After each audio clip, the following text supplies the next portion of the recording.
Assalamu alaikum ji, hope you are doing good. This is Advocate Usman Abid and you are watching the Law Session. Today I am going to start a new series on Law GAT. I'll try to complete the whole syllabus of the Law GAT. मैं start करूँगा from CPC because ये थोड़ा technical subject है. Secondly इसके marks 20 हैं but section इसके कम है. एक और बात मैं यहाँ पे कर दूँ कि मेरा पैटर्न ये होगा कि मैं हर सेक्शन को पढ़ूँगा, उसको एक्सप्लेन करूँगा, बिकॉज़ आई बिलीव कि अगर तो आपका किसी भी सेक्शन के बारे में इन डेप्थ नॉलेज होगा तो वो जिस किस्म के भी सवाल आपसे पूछ लिए जाएं, you would be able to answer the right question. आप सही आंसर पे टिक करेंगे. अदरवाइज़ फ्लूक एक हद तक लगते हैं, उससे ज़्यादा नहीं लगते. अगर आपने समझा होगा, आपको पता होगा कि सेक्शन क्या है, तो आप सही जवाब पे ही टिक करेंगे.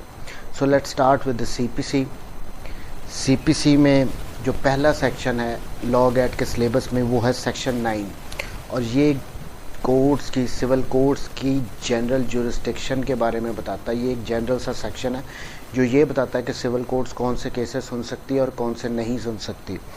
हेडिंग है courts to try all suits unless barred. Civil courts जो हैं वो तमाम किस्म के केसेस सुन सकती हैं अनलेस बार्ड, जब तक कि उन्हें बार ना किया गया हो, उनको मना ना कर दिया गया हो कि आप ऐसे किस्म के केस नहीं सुन सकते. ये थी हेडिंग. अब सेक्शन की रीडिंग करते हैं. The court shall subject to the provisions herein contained have jurisdiction to try all suits of a civil nature.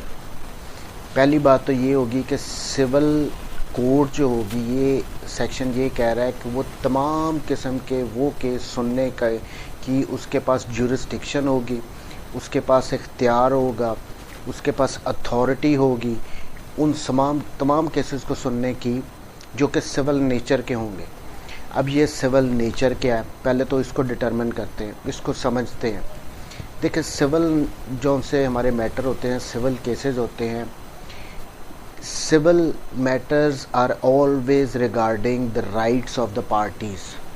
किसी एक बंदे का कोई राइट होता है और दूसरे ने उसको वायलेट किया होता है और उस बंदे का हक होता है कि उसका जो राइट वायलेट किया गया है वो उसे थ्रू कोर्ट इन्फोर्स करवाए.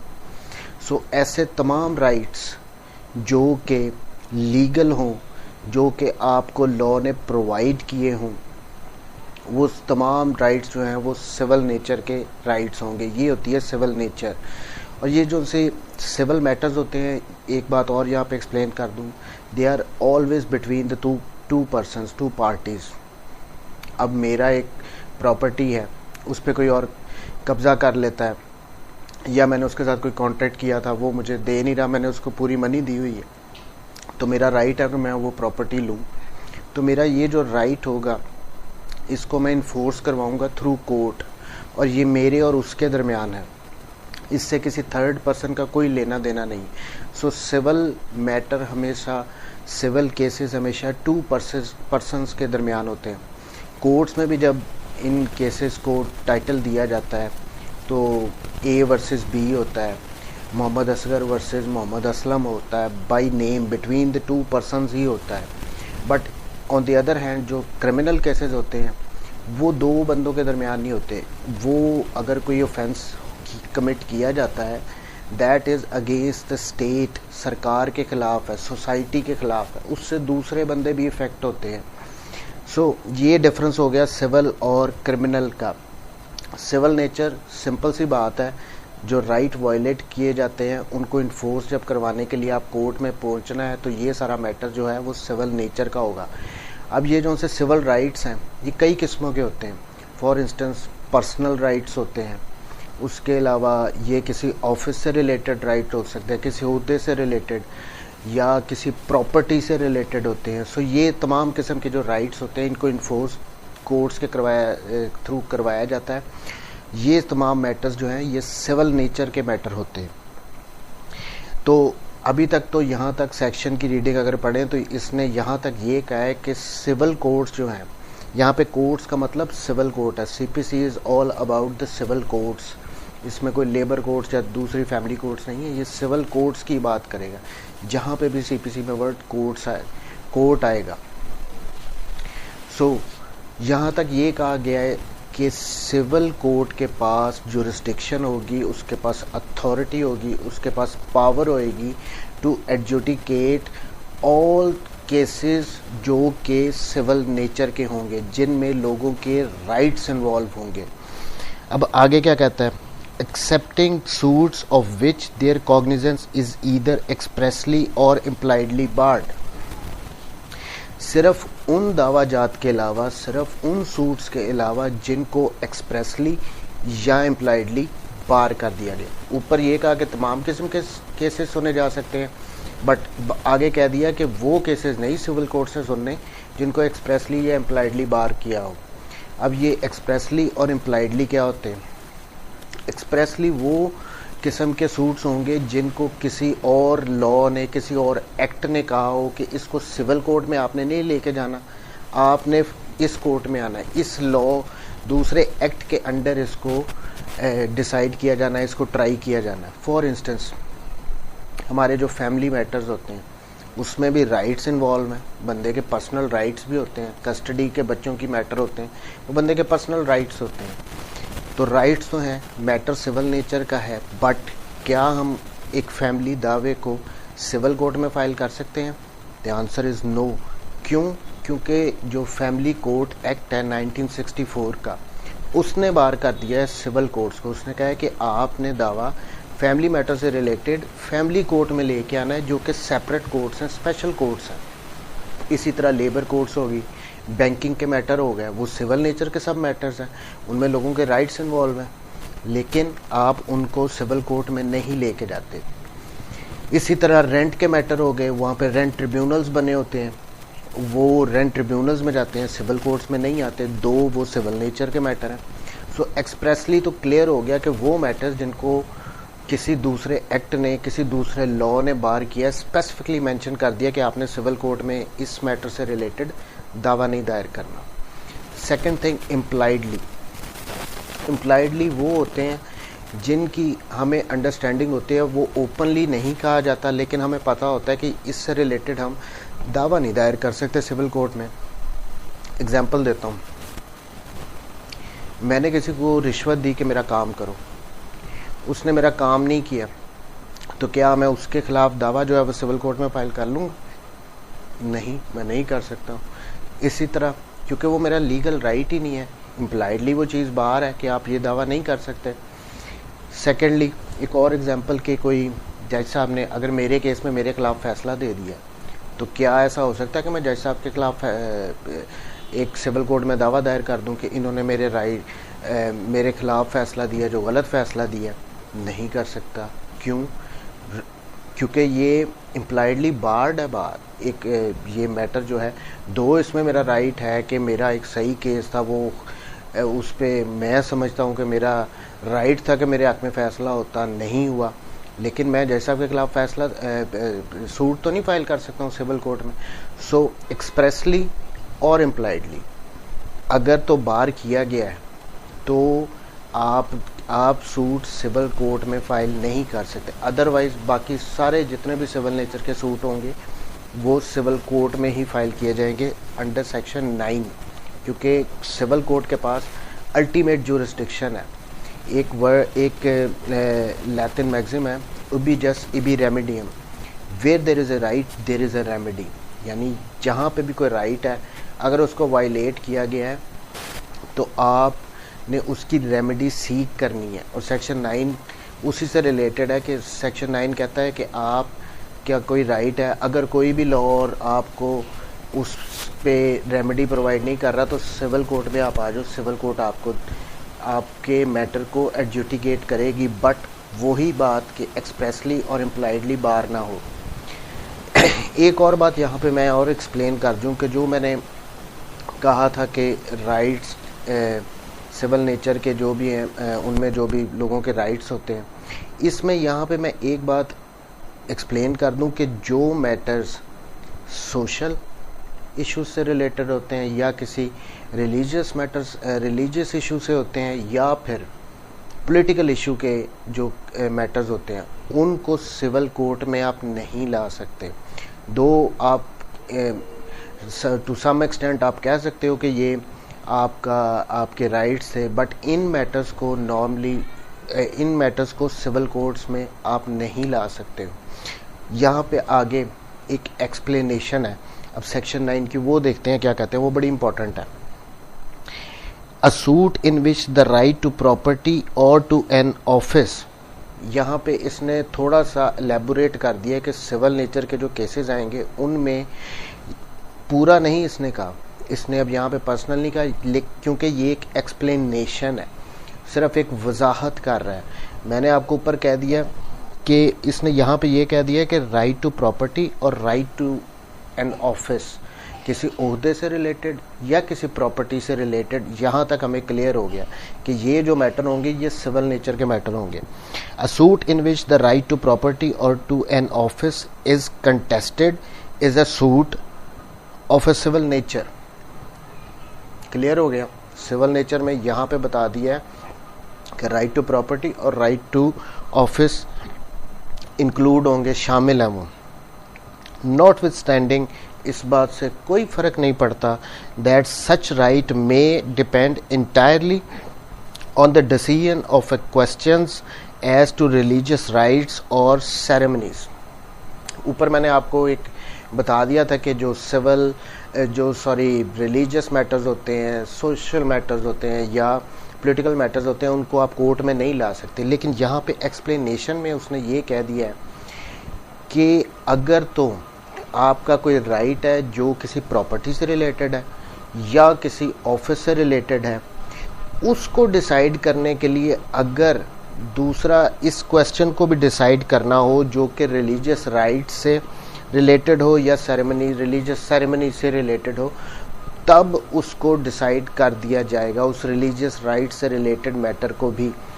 लेकिन यहाँ पे भी प्राइम क्वेश्चन जो है, प्रिंसिपल क्वेश्चन जो है, वो आपका राइट इन्वॉल्व होना चाहिए रिलेटेड टू एनी प्रॉपर्टी और office.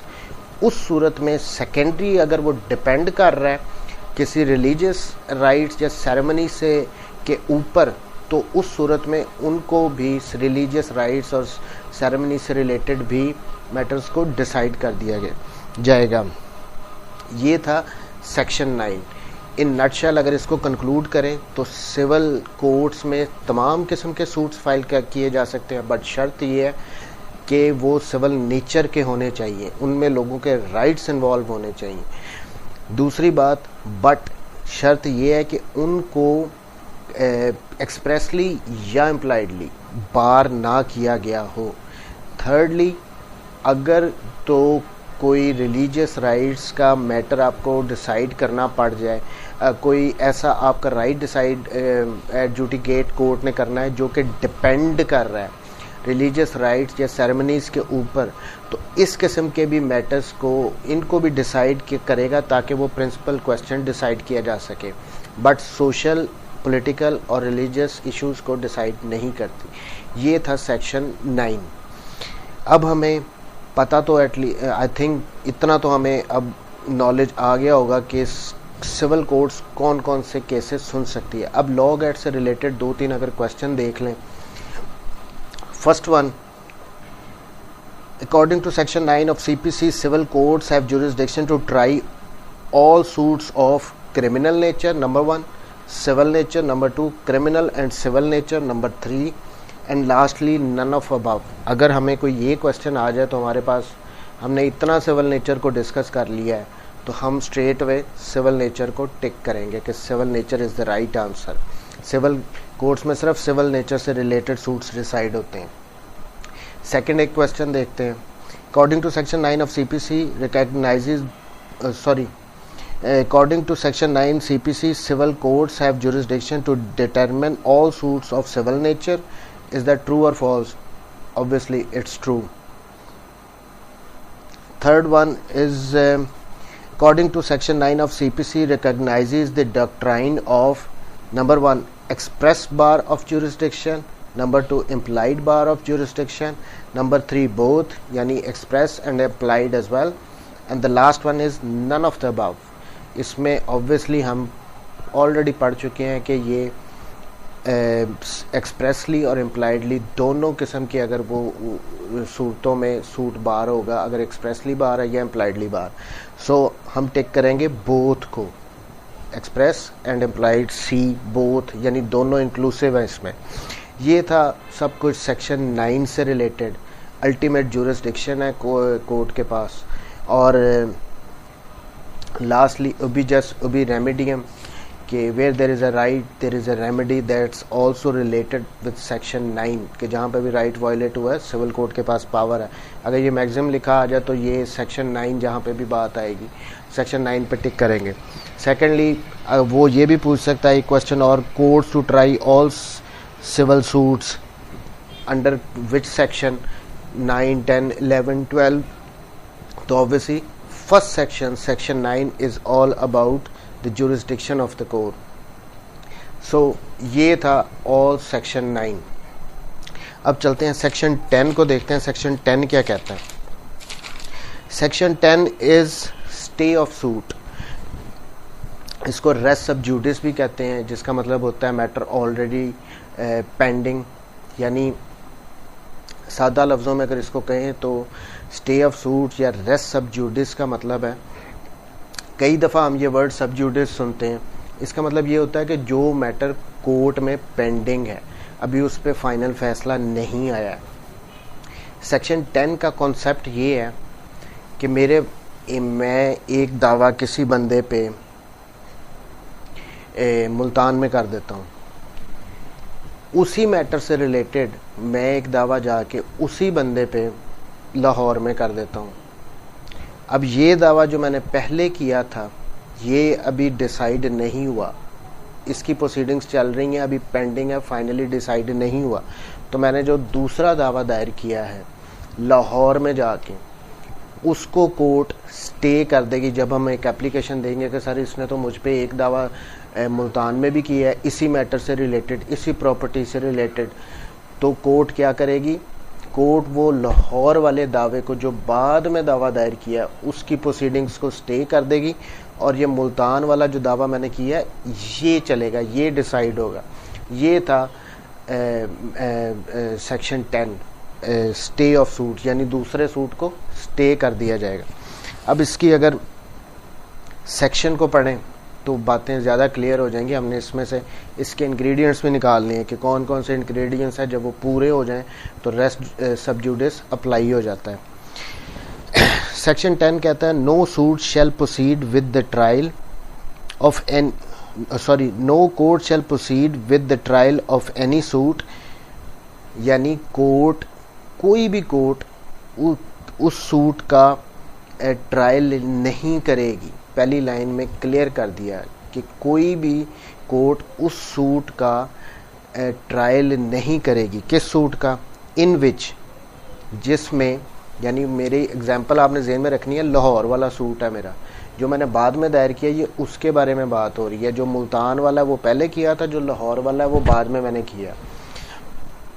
So no court shall proceed with the trial of any suit in which the matter in issue is also directly or substantially in issue in a previous instituted suit between the same parties। यानी दो बातें आ गई।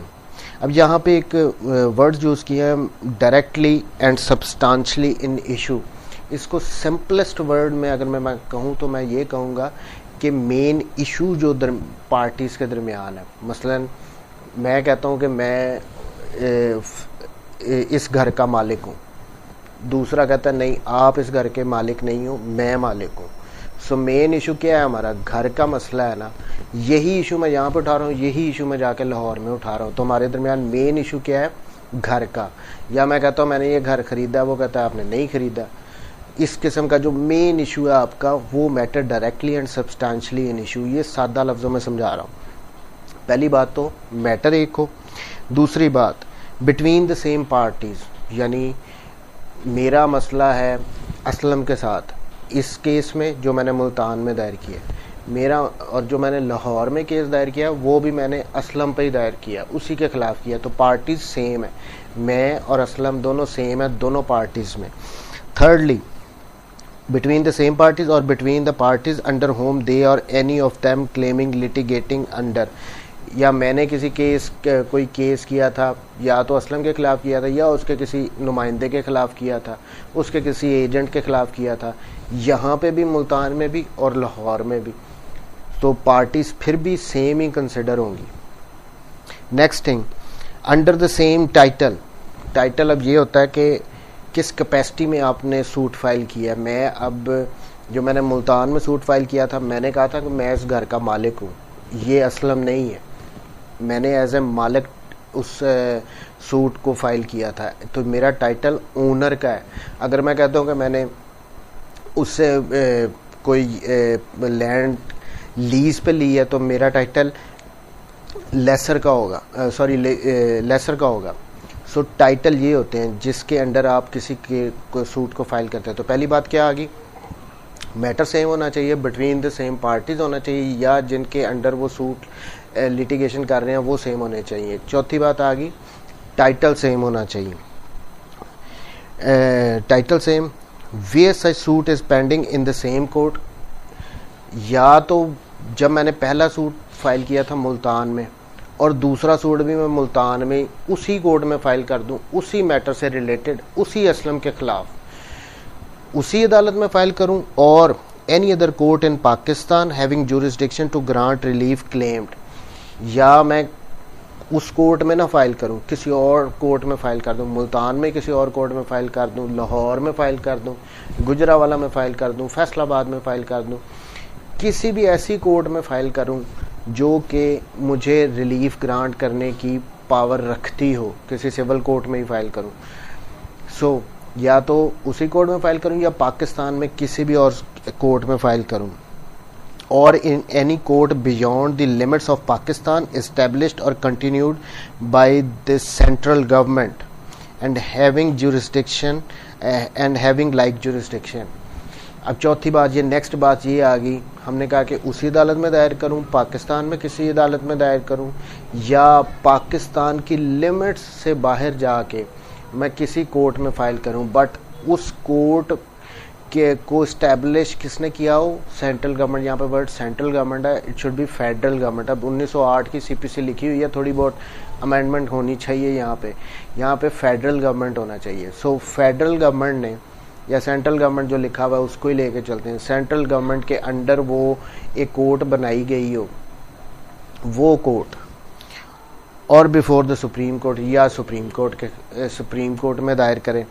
सो अब इस पूरे section को अगर हम सम अप करें तो ये कह रहा है कि कोई भी कोर्ट उस सूट को डिसाइड नहीं करेगी जो कि सेकंड सूट हो, उसमें मैटर सेम हो जो पहले सूट में था, उसमें पार्टी सेम हो जो पहले सूट में थी, उसमें टाइटल सेम हो जो पहले सूट में था, वो उसी कोर्ट में दायर किया गया हो, पाकिस्तान में किसी और अदालत में दायर किया गया हो, या पाकिस्तान की लिमिट से बाहर किसी कोर्ट में दायर किया गया हो जिसको फेडरल गवर्नमेंट ने बनाया हो, या सुप्रीम कोर्ट में दायर करें। लेकिन ये अगर सारी रिक्वायरमेंट पूरी होती हैं तो जो दूसरा सूट मैंने फाइल किया ना, उसको कोर्ट स्टे कर देगी, res under section 10 of CPC, res sub judice उस पर अप्लाई हो जाएगा, वो सूट स्टे हो जाएगा, और पहले वाला सूट जो मैंने दायर किया हुआ था वो सूट, उसकी प्रोसीडिंग्स चलेगी, उसका ट्रायल चलेगा और वो डिसाइड होगा।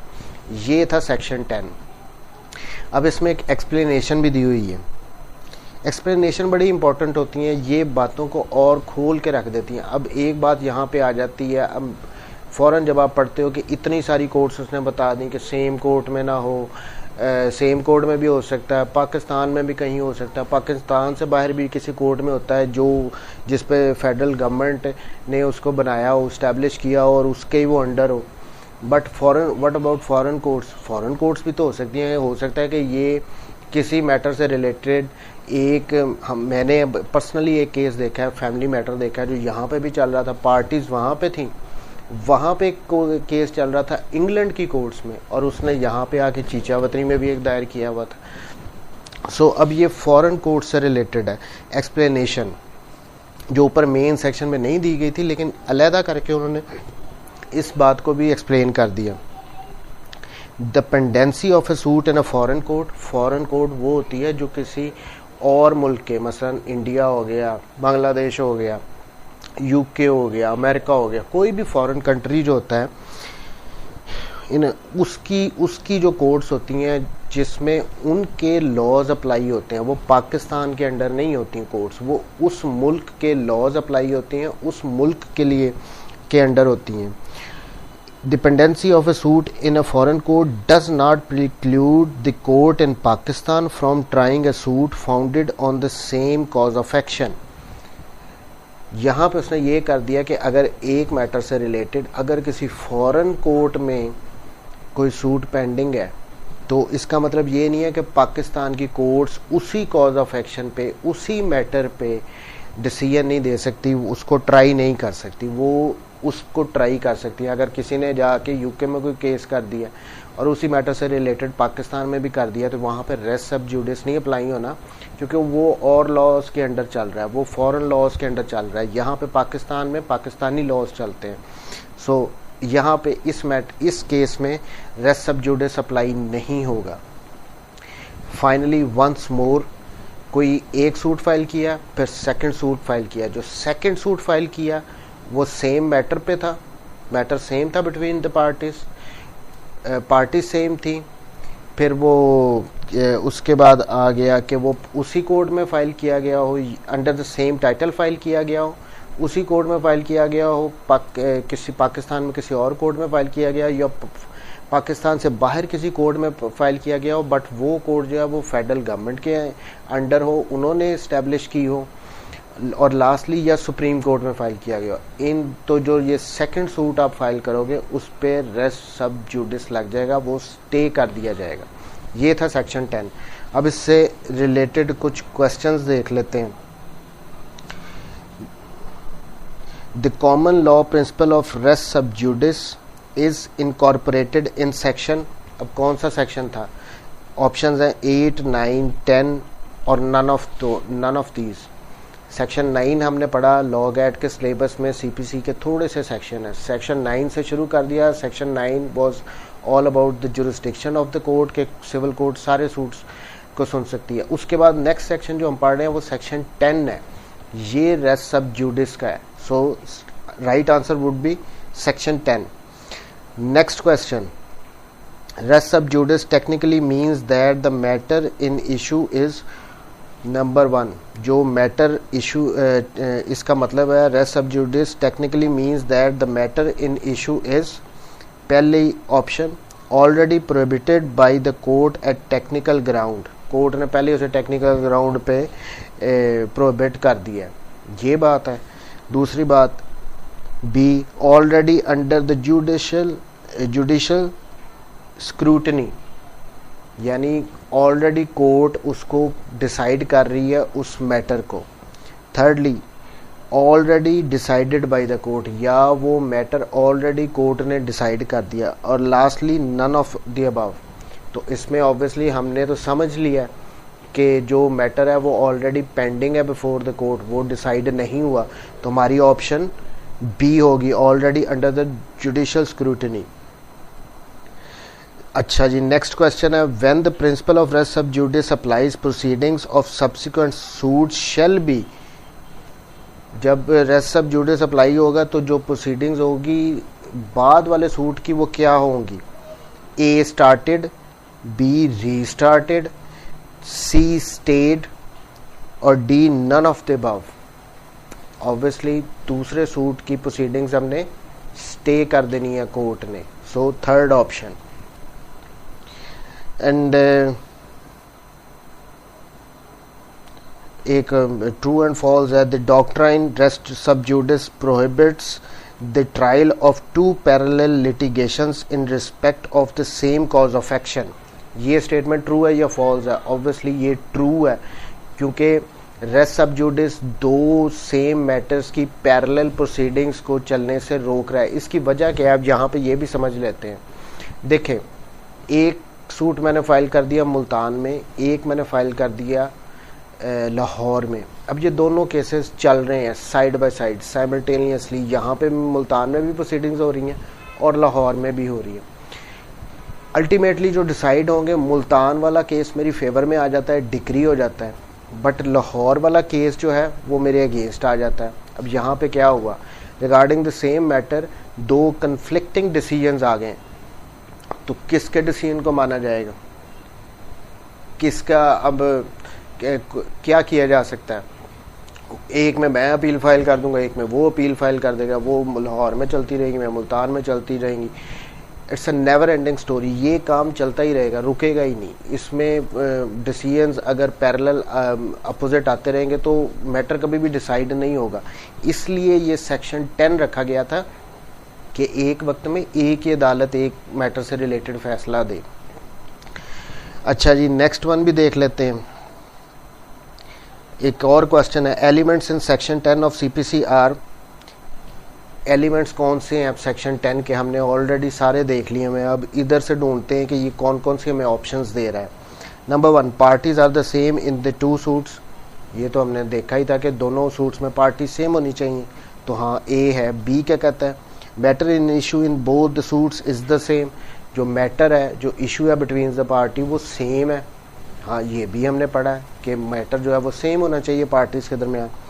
सी क्या है, बोथ ए एंड बी, यानी ऊपर वाली ए बी दोनों ऑप्शंस हैं, हाँ हमने दोनों पढ़ी हैं, दोनों एलिमेंट्स हैं, दोनों लगते हैं। और D none of the above, तो राइट ऑप्शन होगा हमारा सी, कि दोनों ये ऑप्शंस राइट हैं इससे रिलेटेड, रेस सब जुडिस से रिलेटेड।